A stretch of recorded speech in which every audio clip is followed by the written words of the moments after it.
Well, we had a very wide-ranging panel here. But I think it's that time of the day, and I also think it's time in this discussion that we start to raise some maybe difficult issues. We've had a lot of discussion about interconnections and about, I don't know, there were all these words that kept coming out, and I was starting to get a little bit irritated. And one of my irritations is that whenever there's bad things to say about people, it's Walt Rostow who comes to the fore. So, so we've got this whole problem of knowledge, technology, science, useful knowledge. Why are we studying it? What is its connection to, well, for some of us to economic history, or more widely to global history? And what are our, how are we going to connect all of this? But not to, maybe to disconnect. Maybe that's something we need to do, because I think there's a whole bunch of words that are missing here that we're just not talking about in this whole discussion. Words like manufacture, entrepreneur, worker, artisan. I don't think historians of science now like to talk about scientists, but perhaps there are experts or bearers of knowledge in some sense. And I think it would be quite good to have some of this discussion that would perhaps open up some of our divisions on these issues, as well as everybody trying to connect all this.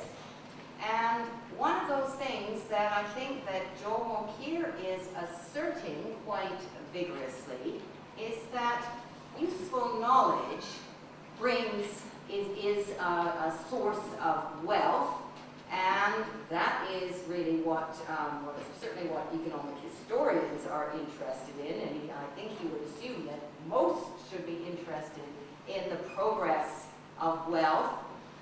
And so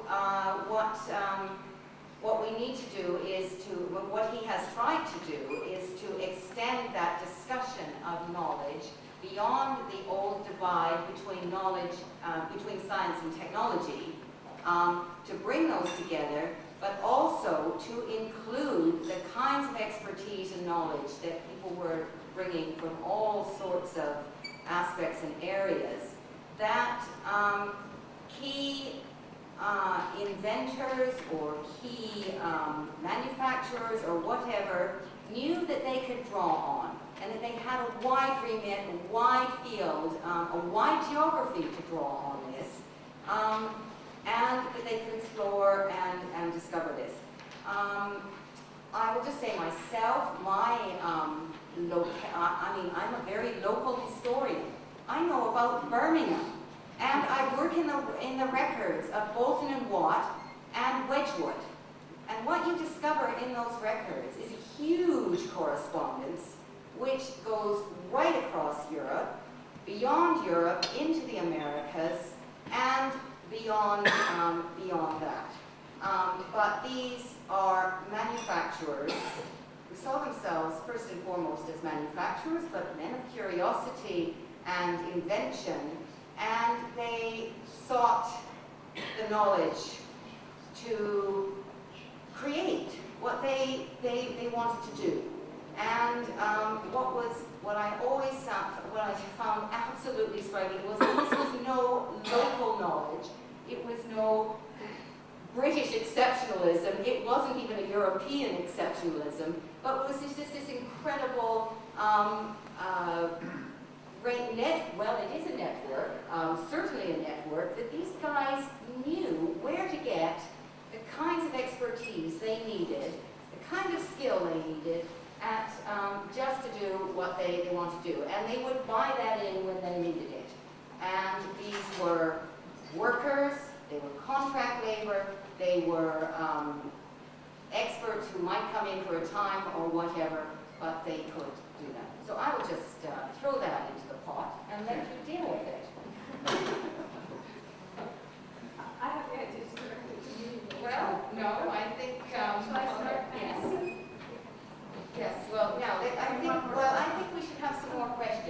and then we could have some responses. Yes?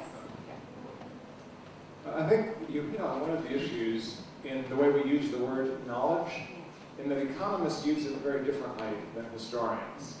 I think economists use knowledge as an input to output. They treat knowledge as kind of equivalent to a sort of capital, whereas knowledge for a historian or an anthropologist or sociologist is much more contextual and situational. It's knowledge that a certain person or group has of other things and reflects a set of unique relationships that are not quite so easily transformed. So for Mokyr, useful knowledge could be a windmill or a steel mill. Yeah. But a windmill in the context of 17th century Holland and a steel mill in 18th century England operate with different assumptions, different technology, and on different trajectories. So I think we need to contextualize knowledge, its origins, and its point of use if we're going to understand why it matters so much. Who has what knowledge, how do they use it, and what do they think they gain by it? Because those are all very different. Okay, there's several others here. I think Mr. Hoskins has a question. Jeffrey Hoskin, UCL. We've been talking about connectedness, and I'd like to raise a word which hasn't cropped up much so far, and that's confidence or trust. How is it that people came to have confidence in systems of knowledge that came from a long way away? How is it that people came to have confidence in the credit institutions, the banks of countries that were a long way from where they lived initially? How is it that people came to have confidence in the law in foreign countries, or didn't they have confidence in it? That's something that would also be interesting to know. So when we're talking about interconnectedness, it seems to me we must look at questions of trust. Credit, after all, is the financial term for trust, and confidence.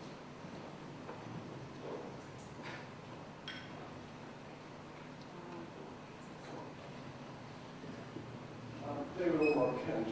I've been in my mind juxtaposing this afternoon's proceeding with what we talked about yesterday, history, science, history, art, particularly directed at Simon and Craig Clunas on the museum yesterday. I mean, Simon said something along the lines that in the age of enlightenment, the history of the global is synonymous with the history of science, and something along those lines on the overlap is fairly clear in terms of origins. But I mean, when we look at the history of art, the origins are really quite different. Quite however we're going to express Simon's formulation, and perhaps I'm not wrong, quite right. But the history of art is entirely different. I mean, if we think of the history of art from Van Mander through Winkelmann to Walpole, Urchin, and so on, the art object is captured by the nation state in a very specific and instrumental way. It happens so quickly, it happens really rather quickly from 1709 to roughly 1815 with the Napoleonic project. And the art object is captured by the nation state. Art history becomes very much a national project. How can we use these two approaches to help us in the global history project? I can see very clearly how we can use economic history as a springboard. I suppose that's why I'm here. I dabble in art history, hardly history of science at all. But it seems to me, we might say at best that history of science, history of art, in some of their origins, are the mirror image of where we're trying to go, the place of the global. It seems to me they're in conflict. But am I wrong? I mean, I just don't know how we're going to use these two disciplines supporting the core of the economic history springboard, because in terms of the origins, they're pulling in different directions. We've got some other questions, but I think, okay, one more question and then we'll... Yes, I'd like to come back to the paper of Schaffer about the problem of the science. It's a really important field of global history, because if you can remember exactly as the reputation of Einstein, it is easier to hit an atom than destroy mentality. So if we look to the comparison between Asia and Europe, it is really a problem of cosmology, Weltanschauung, how the people look to the science. It's a fact that in the 18th century there was a confrontation between European science and Asian, Chinese, Japanese science. It's a fact that Japan has to decide to remain connected to Chinese Weltanschauung, Chinese medicine, Chinese measurement of time, and so on. And at the end, Japan decided it was nearer to European model. So this is really a problem of the science is a really important field in this issue in the comparison of global history. Okay, I think we'll have a few responses now. Do you want to start? Yeah, Simon? just to David's point, it's a very, very good one. 3 quick remarks. What I said was, for this reason, many historians of the sciences would long have assumed that the history of the global was a synonym for the history of the sciences. And I think that's true. I don't believe that. Huh? Right? My teachers all did. And the point about the history of art, history of science, in 18th century British terminology, there's of course an etymological irony there. For Joseph Priestley, the arts and sciences as objects of history are what you saw on the chart, because it's only after that period, as we know all too well, that art comes to be used, at least in these cultural terms, in the sense that you and I now understand. I find that at least as interesting as the chiasmus between an art history which has rather complicated relations with the global and a history of the sciences, which Priestley, of course, does not call a history of the sciences. He calls it philosophical history, by which he means a history of natural philosophy and the arts, by which he means manufactures above all, and he means above all, the work of Josiah Wedgwood, Matthew Bolton, and the Lunatics. The third point, perhaps the most apropos, and it addresses some of the other questions that have been asked, I think, such as the question about Weltanschauung, is that knowledge, I think, this is very tricky, Lisa handled this extraordinarily well. Knowledge is surely, in current models of the sciences, especially for the periods that have been most saliently discussed at this meeting, as I said at some length, embodied. Embodied in all sorts of entities, but certainly at least embodied in persons. And what is so interesting about, for example, precisely Maxine's work, Jonathan Tan's work, Chris McLeod's work, is the way in which specific repertoires move with people. Now, sometimes they don't move with people, and we attend to those cases. For example, the enormously important role that Lisa pointed to of metrology, that's to say, institutions of standards. Standards can either be procedural or embodied.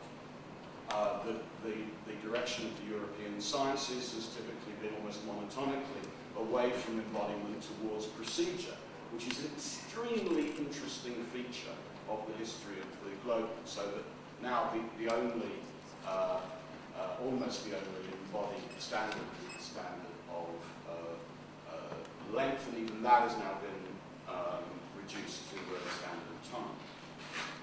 Priestley, Wedgwood, Bolton are obsessed by metrology for very obvious reasons. After all, Matthew Bolton makes money in every sense of that word. And the way in which they are constantly negotiating about whether standards are well embodied in specific practitioners or groups of practitioners, whether they can be externalized and reified, and therefore perhaps, but not necessarily, rendered portable, that's a fundamental question. And that's what I meant. It's one of the things I meant by my remarks finally about immobility. Standards institutions must not be replicated. Otherwise, they are not standards institutions. They make commodities, but you must not try to replicate the work that goes on. If you do that in the 18th century, you will harm. Because it's a capital crime. Okay. This is all. I would just like to intervene on this. I've just been thinking about these standards recently in a different context. And it's something that might also connect up with the arts. And that's the extent to which standard becomes a quality to be aspired after, an aesthetic. And one of the things that becomes so great in some of this 18th century manufacture is you can get a whole set of things that look exactly the same and are exactly the same because they are made by machines. And there is such a lot of discussion about that quality of the same. And we always, it's very hard to escape from that world where of the individual, of the craft, and yet a great aspiration in the 18th century was for this possibility of having hundreds of things that were exactly the same. Just to be very quick, because I've already said far too much, let me say this, for those of you who like darkness so well. The problem of longitude was, of course, not solved by a solitary genius, nor by the use of science. The problem of longitude, what I call the longitude package, is a magnificent example of what you just said. So sextants are, after all, substitutable, putatively identical, repeatably made devices. The great device that lies behind them is Ramsden's dividing engine, which allowed you mechanically to accelerate the production of a sextant, because up to then it had been divided by hand. Before the dividing engines, which were essentially Berg machines, before then it took 6 or 7 months to divide a quarter of a circle by division. And after Ramsden's system comes in, it takes about a week. And that's a crucial part of how longitude is solved. The same is true of horology. Well, Lisa, if you have a response, and then I think we need to talk about the marks. 7 out of 10. I want to thank Jack for his intervention. It fits very nicely with one of the purposes that I built into my commentary, and that was to try and put the micro-macro problem on the table. In science studies these days, that's one of the big issues. How do you get from local practices to the appearance, at least, of universality? How do you go from micro to macro? In technology studies, some of the most insightful work has been done to talk about how there's this huge gap between micro studies, which inevitably turn into social constructivist narratives, and macro studies that tend to be stories of technology determinism. How do we move between those? And here we have something similar, don't we? We have, you made me think of Romer's New Growth Theory. When he talks about knowledge, it's precisely what Jack tells us. It's an input. So you stick it into your formula. And I'm not an economist, so I don't know how that magic works. But you get something out of it in beautifully mathematical terms.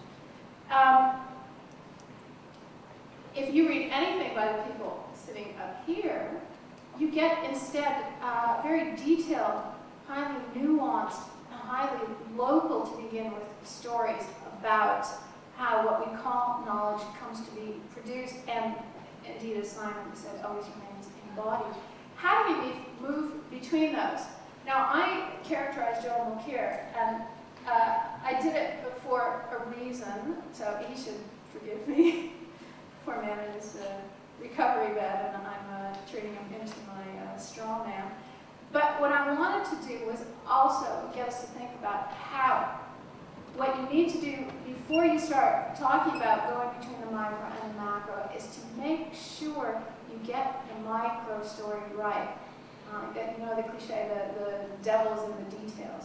I think when you were telling your story about what Watt and Bolton did, I agreed with you absolutely until you said, and they knew where to find knowledge. They, as if it were some, and now I'm caricaturing what you were saying, but almost as if one could pick it off the shelf, or there were sort of packages that one could take.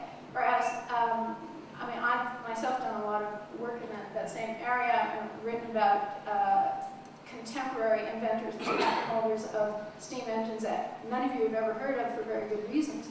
And when you get into the intricacies of that world and the sorts of socio-cultural and technological interactions between these people, you can't tell the story quite that way. So, and that's why I said a few times that we need to see knowledge as shorthand for all of these other things. But we always have to remind ourselves of that. We don't want to just too easily go. So, and then just one more thing. How do we go from micro to macro?